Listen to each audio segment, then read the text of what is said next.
Good morning मेरे प्यारे बच्चों। नवीन राजस्थान सीनियर सेकेंडरी स्कूल की ऑनलाइन क्लासों में आपका स्वागत है। हम कौन सी पाठ्य पुस्तक के बारे में पढ़ रहे हैं? व्याकरण वाली बुक के बारे में पढ़ रहे हैं। किसके बारे में पढ़ रहे हैं? व्याकरण के। हम व्याकरण क्यों पढ़ते हैं बताओ? ताकि हम शब्दों को शुद्ध रूप से पढ़ सकें, यानी जो हमारे शब्द को पढ़ने में अशुद्धियाँ होती हैं वो हमारे शब्द में वो अशुद्धियाँ क्या हो बेटा, वो दूर हो जाए। इसीलिए हमारी पाठ्य पुस्तक के अंदर एक व्याकरण की पुस्तक का समावेश किया गया है। यानी हिंदी की बुक के हो या इंग्लिश की बुक हो, यानी व्याकरण के बगैर किताबों का कोई महत्व नहीं होता है। यानी जब व्याकरण होगी तभी हम शब्दों को शुद्ध रूप से पढ़ पाएंगे। इसीलिए हम व्याकरण की बुक भी अपनी किताबों में सम्मिलित करते हैं। तो बड़ा समझ में आ गया आपको? Very good. तो देखो हमने पिछली क्लास में पढ़ा था वर्ण क्या होता है, वर्णमाला क्या होती है, वर्ण के कितने भेद होते हैं। तो आप मुझे बताओगे वर्ण के कितने भेद होते हैं बेटा? बताओ जल्दी से, वर्ण के कितने भेद होते हैं? स्वर वर्ण के 3 भेद होंगे। कितने होंगे? 3। स्वर, व्यंजन, अयोगवा। बोलो देखिए, स्वर, व्यंजन, अयोगवा। अब मुझे बताओ स्वर क्या होते हैं? मैंने आपको बताया था ना स्वर क्या होते हैं, जल्दी बताओ। देखो स्वर क्या होते हैं। स्वर अपने आप में स्वतंत्र होते हैं। स्वर किसी की सहायता नहीं लेते हैं। स्वर किसी अन्य वर्ण की सहायता नहीं लेते। अब बताओ हिंदी में कितने स्वर होते हैं बेटा? 11 स्वर। तो आप एक नोट डाल के लिखोगे। अपने नोट 4 था ना, अब नोट 5 हो जाएगा। नोट नंबर 5 डाल के लिखो। हिंदी में 11 स्वर होते हैं। हिंदी में क्या होते हैं? 11 स्वर होते हैं। मैं लिख के दिखूंगी फिर आपको। आप सोचते नहीं 13 होते हैं, ये सोच रहे होंगे ना सब लोग तो कि हम जब लिखते हैं तो 13 अक्षर होते हैं, हमारी मैम में 11 क्यों बता रही हैं, यही सोच रहे होंगे ना आप। हाँ, अब देखो मैं बताती हूँ आपको 11 कैसे होते हैं। बोलो आ ई ऊ री ए आई ओ आउ। ठीक है, समझ में आया आपको? अब देखो गिनो, 1 2 3 4 5 6 7 8 9 10 11 हुए ना। अब आप कहोगे मैम ने तो 2 अक्षर गायब कर लिए, यही बोल रहे होंगे ना आप? नहीं बेटा, मैंने अक्षरों को गायब नहीं करा है। अब एक नोट डाल के लिखो, अंग और अह जो होते हैं वो स्वर में सम्मिलित नहीं होते हैं। देखो अंग को तो अनुस्वार कहेंगे और अह को हम विसर्ग कहेंगे। तो एक नोट डाल के लिखो।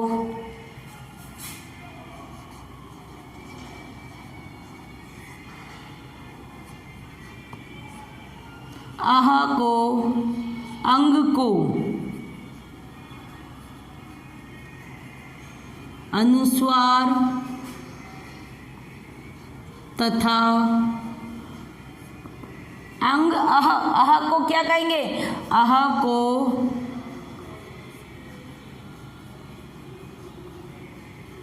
विसर्ग कहा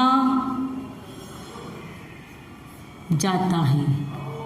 तो बेटा समझ में आया आपको? आप देखो अंग आपने लिखा पंखा, सुंदर, है ना। तो ये जो बिंदी है, ये बिंदी क्या है अपनी? ये अंग है ना। इसे हम क्या कहेंगे? अनुस्वार कहेंगे।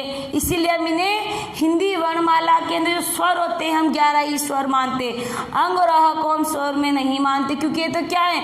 अनुस्वार है और वो क्या? विसर्ग है। अब ये जो बिंदी है इसे क्या कहेंगे हम? विसर्ग। क्या कहेंगे इसे हम? विसर्ग। अब विसर्ग कैसे होता है? इसे आप शब्द लिखते हो प्राप्त, लिखते हो ना, दुख, दुख तो ये पीछे शब्द आता ना ये वाला है विसर्ग, इसे क्या कहेंगे आप? विसर्ग कहेंगे। यानी इसको आप क्या पढ़ोगे? इन दो बिंदुओं का उच्चारण क्या होता है? ह, प्राप्त ह, है ना। तो एक क्या है आपका? ह। तो आपको मेरा उद्देश्य था कि समझाने का, यानी हिंदी में 11 स्वर होते हैं। आप 13 मानते हो, आप क्या मानोगे? अब हिंदी में 11 स्वर मानोगे। अंग और अह को आप स्वर नहीं मानोगे, आप लिखते हो उसमें, लेकिन हमें मानना नहीं है। अंग को तो अनुस्वार मानना है और अह को हमें विसर्ग मानना है, ठीक है। अब मैंने आपको समझा दिया अंग का अर्थ कैसे होता है और अह का शब्द किस प्रकार बनता है। तो समझ में आ गया बेटा आपको सबको?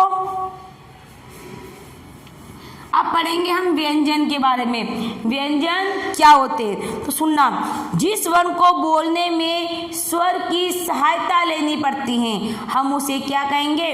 व्यंजन कहेंगे। लिखो आगे व्यंजन।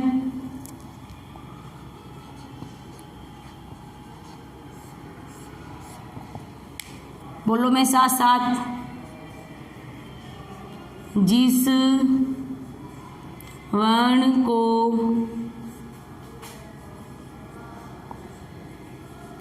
बोलते समय, जिस वर्ण को बोलते समय हमें स्वर की सहायता लेनी पड़ती है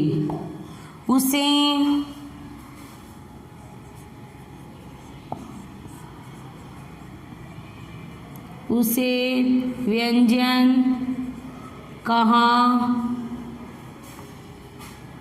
जाता है। तो बेटा आपको समझ में आया है? जिस वर्ण को बोलते समय हमें स्वर की सहायता लेनी पड़ती है। मैंने उदाहरण के द्वारा समझाया था कुछ समय पहले आपको, यानी स्वर स्वतंत्र होते हैं, स्वर किसी की सहायता नहीं लेते हैं, स्वर किसी पर आश्रित नहीं होते हैं। लेकिन व्यंजन बिना स्वर के नहीं बोले जाते हैं। यानी व्यंजन के अंदर जिस वर्ण को बोलते समय हमें स्वर की सहायता लेनी पड़ती है। यानी व्यंजन क्या है बेटा? स्वर के ऊपर आश्रित है। व्यंजन क्या है बेटा? स्वर के ऊपर आश्रित है, इसीलिए हम उसे क्या कहते हैं? व्यंजन कहते हैं। अब मुझे बताओ व्यंजन कितने प्रकार के होते हैं? व्यंजन कितने होते हैं? व्यंजन 33 होते हैं। फिर आप कहोगे मैडम मैं क्या बोल रही, व्यंजन 33 होते हैं। अब इसमें ड और ण दो अतिरिक्त व्यंजन होते हैं, एक नोट डाल के लिखो।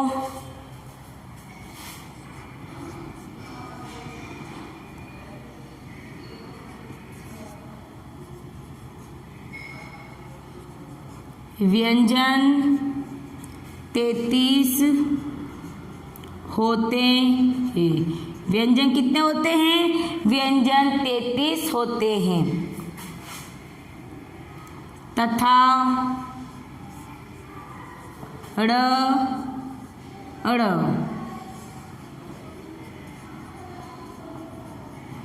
अतिरिक्त व्यंजन होते हैं। तो बेटा समझ में आया आपको? एक क्या होते हैं? अतिरिक्त होते हैं। ड़ और ण एक क्या होते हैं? अतिरिक्त व्यंजन होते हैं। तो समझ में आ गया? स्वर कितने होते हैं बेटा? 11 होते हैं। व्यंजन कितने होते हैं? 33 होते हैं। तो दोनों मिलाकर कितने हो गए? स्वर और व्यंजन दोनों की संख्या कितनी हो गई बेटा? 44 हो गई। तो लिखो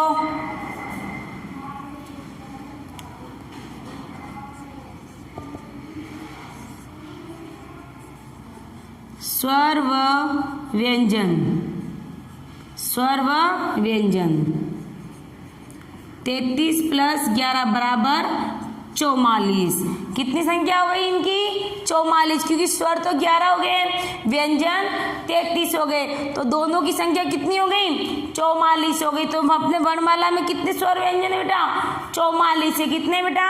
44 से आप कितने गिनते हो? 46 गिनते हो, कुछ बच्चे 48 भी गिनते हैं। तो आपको 44 ही मानना है, 46 या 48 नहीं मानना है। आप 48 कैसे मानते हो, इसमें अंग भी जोड़ लेते हो और इन दो वर्णों को, इनको भी जोड़कर आप क्या कर लेते हो, उसको 48 बता देते हो, 46 बता देते हो। आपको क्या बताना है, 44 बताना है। कितने बताने हैं, 44 बताने हैं। अब पढ़ेंगे आगे अयोगवाह। अयोगवाह, अयोगवाह क्या होता है, देखो अंग ये न तो स्वर होते हैं और न ही व्यंजन होते हैं। हम किसके बारे में पढ़ेंगे, अयोगवाह के बारे में। किसके बारे में, अयोगवाह में। यानी मैंने आपको अंग और अह जो बताए थे, अनुस्वार और विसर्ग, ये क्या है बेटा, अयोगवाह है। क्या है, अयोगवाह। तो आप लिखोगे अंग ये न तो स्वर होते हैं और न ही व्यंजन होते हैं।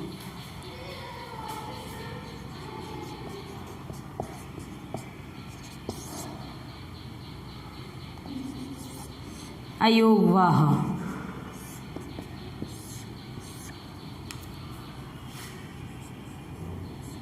अंग व अह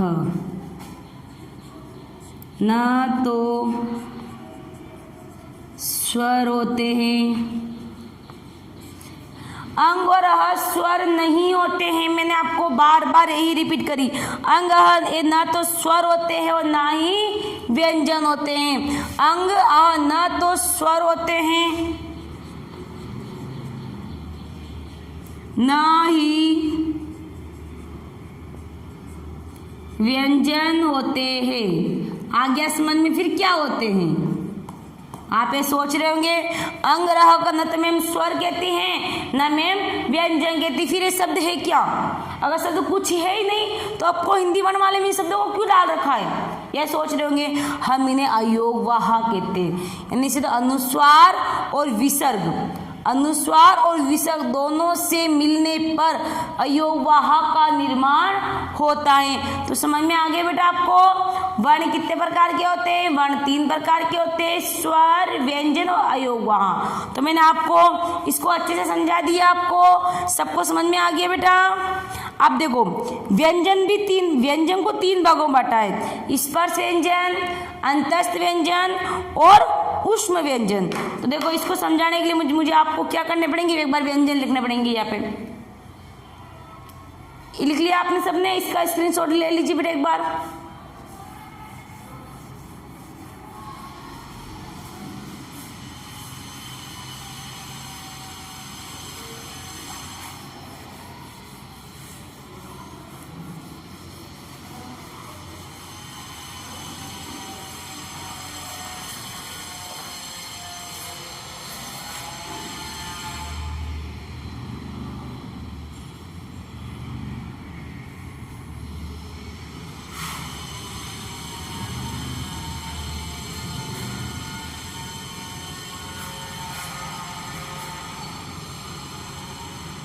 ऊष्म व्यंजन,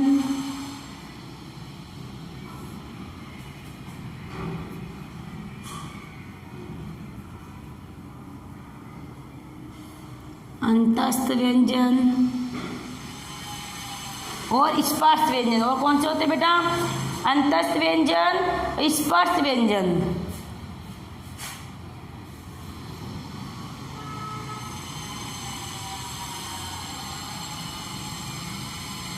अंतस्थ व्यंजन और स्पर्श व्यंजन।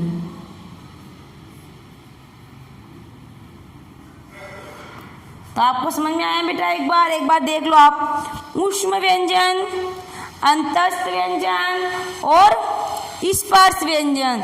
तो बेटा आपको अब मैं समझा लेती हूँ कि ऊष्म व्यंजन क्या होते हैं।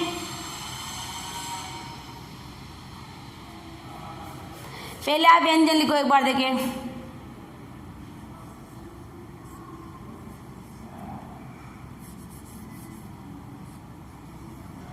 लिखो एक बार ताकि मैं समझा दूँ आपको।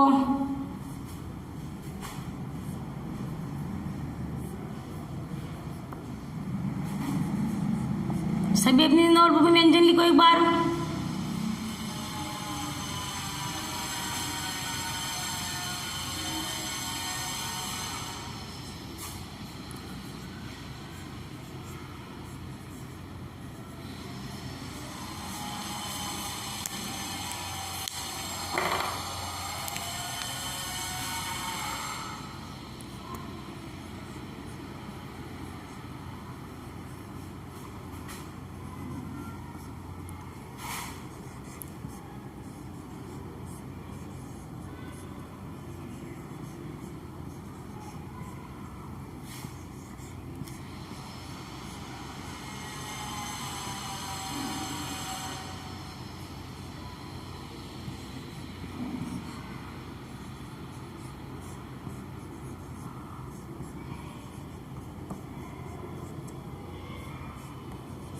अब देखो हमें क्या करना है, इनमें ऊष्म व्यंजन कौन से हैं, अंतस्थ व्यंजन कौन से हैं और स्पर्श व्यंजन कौन से हैं। तो हम क्या करेंगे, पहले इन व्यंजनों को छाटेंगे, यानी कौन सा व्यंजन क्या है।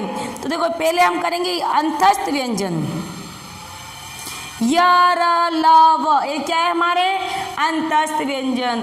तो लिखो पहले अंतस्थ व्यंजन।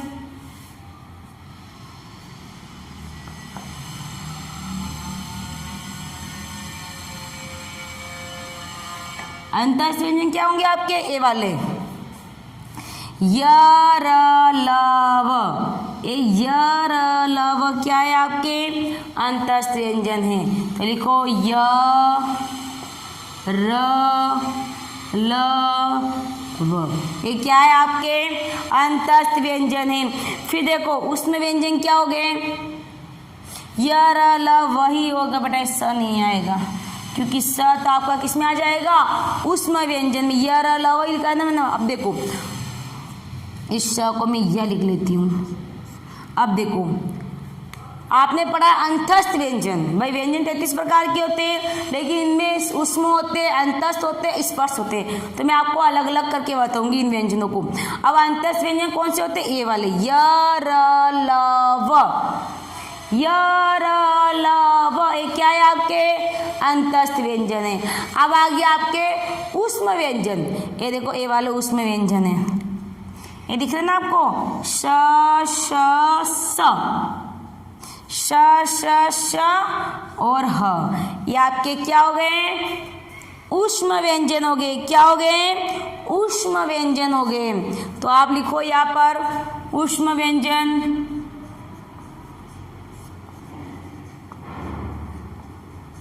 ऊष्म व्यंजन, श स स और ह। आगे बेटा समझ में, ये तो आपके क्या हो गए अंतस्थ व्यंजन, ये आपके ऊष्म व्यंजन। तो बेटा आपको समझ में आया है। अब आपके रह गए स्पर्श व्यंजन। अब देखो स्पर्श व्यंजन क्या है, या से लेकर या तक, ये सारे कितने आपके, ये या तक, ये ऊपर तक, ये आपके सारे क्या हो गए, क्या हो गए बेटा स्पर्श व्यंजन। ऐसा ऐसे क वर्ग, च वर्ग, ट वर्ग, त वर्ग, प वर्ग, यानी ये सारे जो वर्ग है ये क्या है बेटा आपके, क्या है स्पर्श व्यंजन। क्या है स्पर्श व्यंजन। तो आप क्या लिखोगे स्पर्श व्यंजन के अंदर, स्पर्श व्यंजन क्या हो गए, क वर्ण, च वर्ण, ट वर्ण और त वर्ण, ट वर्ण, प वर्ण, यानी 1 2 3 4 5 5 यानी 25, यानी 33 व्यंजनों में से 25 वर्ण आपके क्या हो गए स्पर्श व्यंजन हो गए। तो बेटा आज आपको समझ में आया है, यानी व्यंजन होते हैं, व्यंजन को हमने 3 भागों में डिवाइड किया है, यानी स्पर्श व्यंजन कौन से होंगे, ऊष्म व्यंजन कौन से होंगे और अंतस्थ व्यंजन कौन से होंगे। तो बेटा आप सबको समझ में आ गया। एक बार यस करके मुझे फीडबैक दो, देखिए सबको समझ में आ गया क्या, किस बच्चे को समझ में नहीं आया एक बार बताओ, देखिए सबको आ गया, स्वर आ गए, व्यंजन आ गए सबको, वेरी गुड। तो देखो अब पढ़ेंगे अपन संयुक्त व्यंजन, सबका हो गया।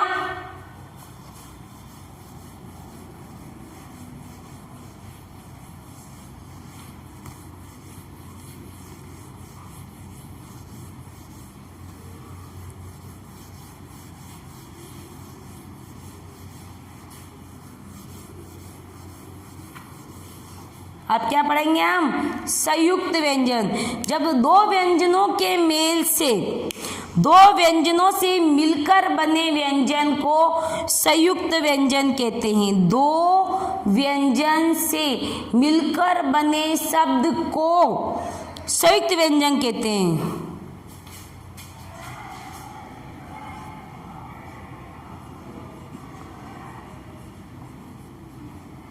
लिखो संयुक्त व्यंजन।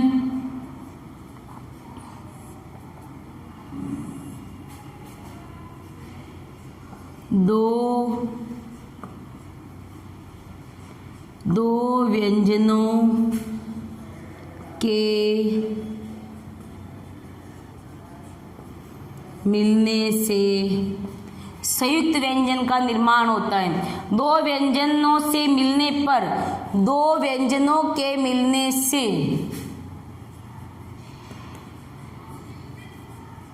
संयुक्त व्यंजन का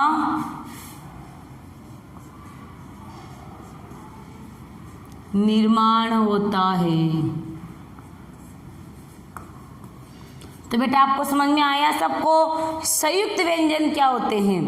दो व्यंजनों के, जब दो व्यंजन आपस में मिलते हैं, यानी दो व्यंजनों के मिलने से संयुक्त व्यंजन का निर्माण होता है। दो व्यंजनों के मिलने से संयुक्त, जैसे अपन ने एक क लिखा है, श लिखा है, तो एक किससे बनेगा आपका? इसमें क आ गया और श आ गया, यानी इस शब्द का निर्माण क और श से हुआ है। यानी इसमें अपन आ भी डिवाइड करेंगे, क्योंकि आ स्वर तो सबके साथ आता है ना, तो श का निर्माण क प्लस श से होता है। ठीक है बेटा, समझ में आ गया आपको? तो देखो आज आप HW में क्या करोगे, तो आपको संयुक्त व्यंजन के बारे में समझ में आ गया बेटा। संयुक्त व्यंजन क्या होते हैं, अब इसके वर्ण कैसे होते हैं, अक्षय, तर्रे, ज्ञानी, इसके अलग अलग टुकड़ों में कैसे शब्द बनते हैं वो मैं अगली क्लास में समझाऊंगी बेटा। तो आप HW के लिए कार्य डालेंगे आप क से च तक बारखड़ी लिखो। आती ना बेटा सबको बारखड़ी लिखना? यस करो एक बार मुझे। आपको क्या करनी है, इसे क की बारखड़ी, फिर ख की बारखड़ी, च की बारखड़ी, ग और फिर ये च की बारखड़ी। आपको क्या करनी है, या तक आपको बारखड़ी लिखकर लानी है। ठीक है बेटा, आपका HW का काम आपको समझ में आ गया, सबको आ गया, वेरी गुड। इसी के साथ आज मेरी क्लास समाप्त होती है। धन्यवाद।